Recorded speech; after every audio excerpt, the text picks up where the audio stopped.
Hey, hi there, good people. This is James Wanless. Welcome to my version of the TED Talk, which is Jim Talk. And I'm here today to talk about the Kavanaugh hearing and how it has really catalyzed and exposed the depth and the breadth of the patriarchy. The patriarchy is the basic dividing, divisive factor on earth in all cultures and certainly in America. And just to be sure about what we mean by patriarchy, it's basically rule by men.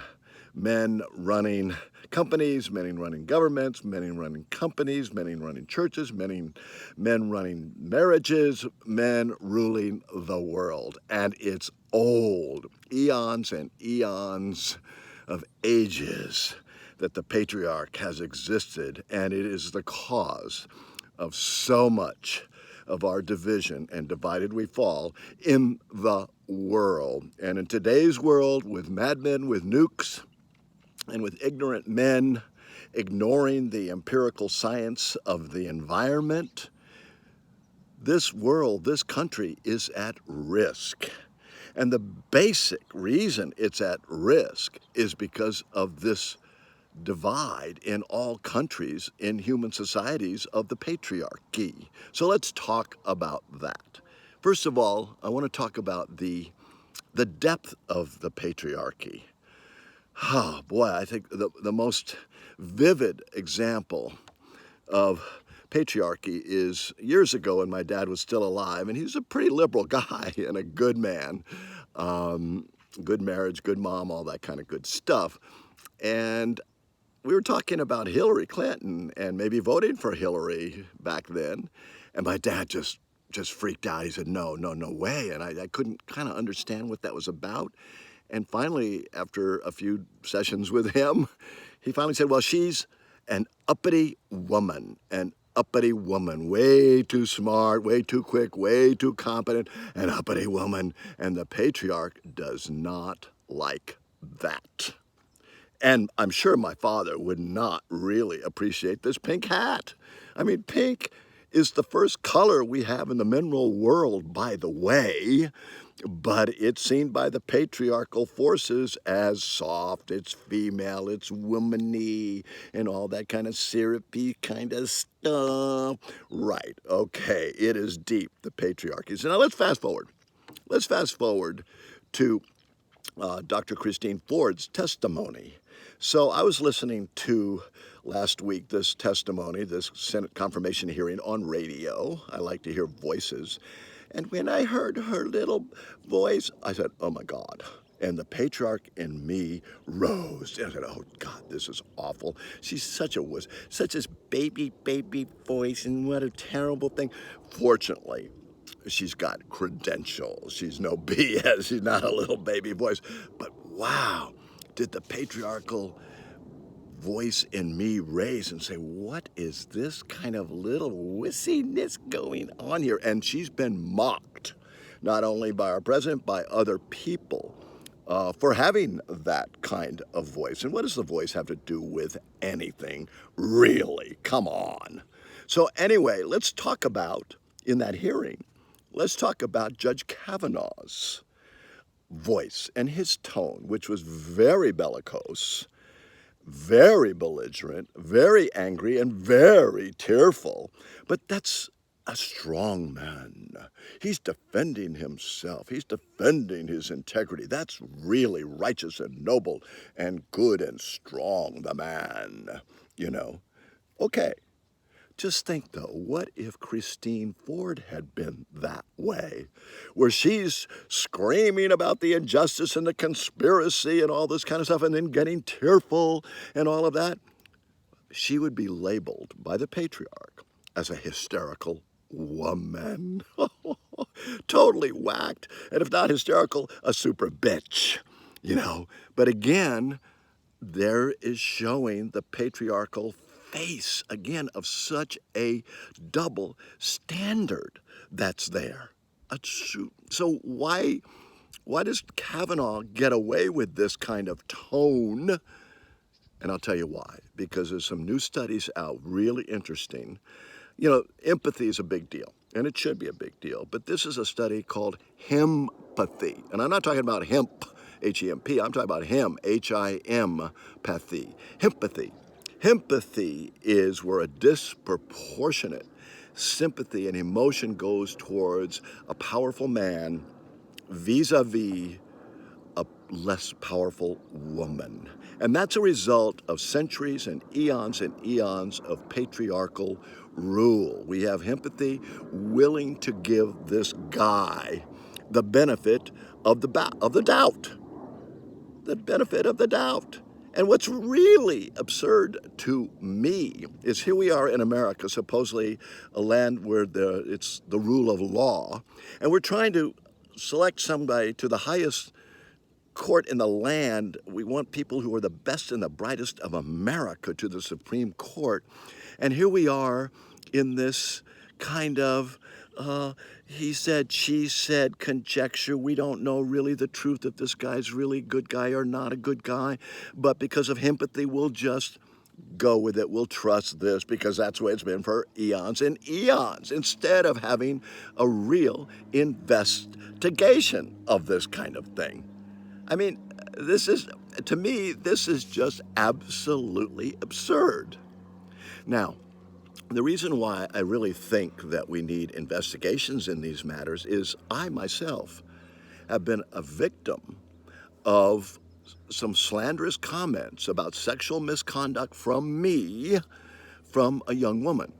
This happened. This was years ago. This young woman's probably 13 or 14, always seemed a little off, lived in the neighborhood, went home one day and told her parents that I had exposed myself to her. Holy crap. Oh my God. Wow, talk about delusional behavior. And even her parents did not press the case at all. But that freaked me out. And so what I'm trying to say here is we don't know all the time what the truth is. Just because it's a woman, so. Just because it's a man, so. We want the rule of law that can see what is really the truth that is here.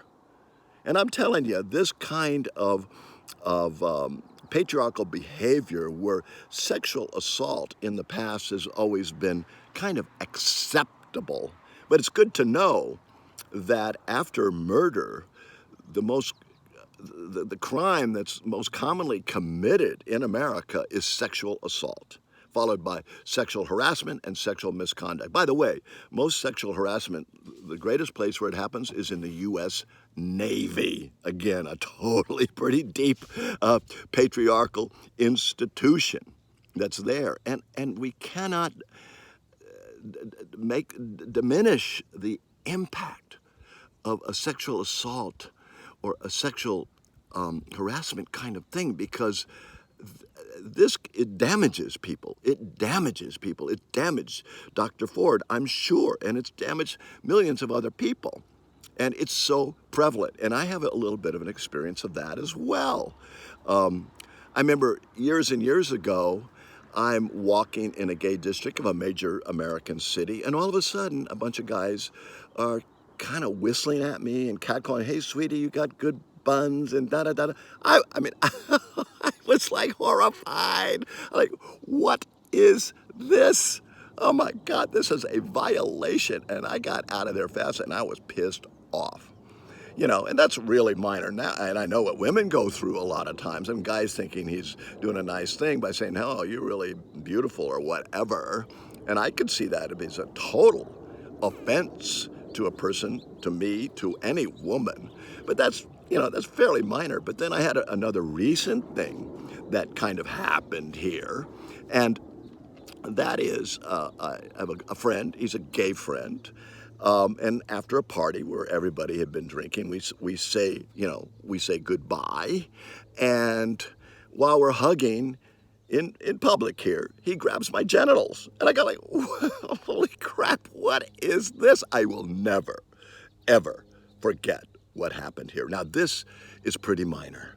I mean, what a lot of women go through, or what probably Dr. Christine Ford probably went through, these are embedded, I think, in the hippocampus, as she was saying, deeply embedded in our brain, and so damaging of our lives. I mean, I just felt the lightest little example of that, and I'm kind of freaked out.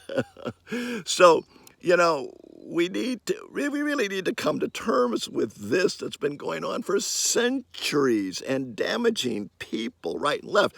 And it's so important that going forward we create more balance between genders, between the male and the female, and go through an evolution, maybe because this is kind of a lightning bolt bringing out the sexual violence that's going on here, to bring this out into the light so that we can go through the evolution to achieve a greater balance between the male and the female. And you know, it's interesting, going back in time, in ancient Egypt, the god of justice and truth and equality and all of that was Maat. Maat was not a man, it was a woman. And this tradition is carried through in the Greek goddess of justice, not a man, called Themis. And Themis is all about the balance of mind and peace of mind, to see things clearly, to see what's unjust. Because for to have justice and peace in the world, we need balance.